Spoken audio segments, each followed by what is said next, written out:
నిత్యము మననం చేసుకోవాల్సినటువంటి గొప్ప శ్లోకం ఒకటి ఉన్నది. దాన్ని మంత్రంలా మనస్సులో ఎప్పుడు కూడా భావన చేయవచ్చు, ధ్యానం చేయవచ్చు. దీనితో ఎన్నో శక్తులను పొందవచ్చు. ఆ శ్లోకం పఠిస్తూ కుంకుమ చేత్తో పట్టుకుని మననం చేసుకుని ఆ కుంకుమ ధరించిన అద్భుతమైన శక్తి లభిస్తుంది. ఆ శ్లోకం నిజానికి చాలామందికి పరిచయమే కానీ శక్తి పరిచయం కావాలి. సర్వమంగళ మాంగళ్యే శివే సర్వార్థ సాధికే శరణ్యే త్రయంబకే గౌరీ నారాయణి నమోస్తుతే. ఇది ఒక అద్భుతమైనటువంటి స్తోత్రం. ఇది చండీ సప్తశతిగా ప్రసిద్ధి చెందిన దేవీ మహాత్మ్యంలోది.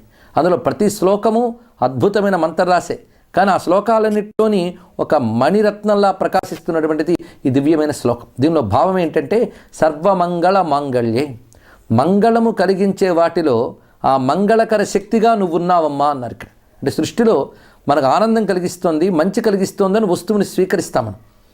అంటే దానిలో ఆనందము మేలు కలిగి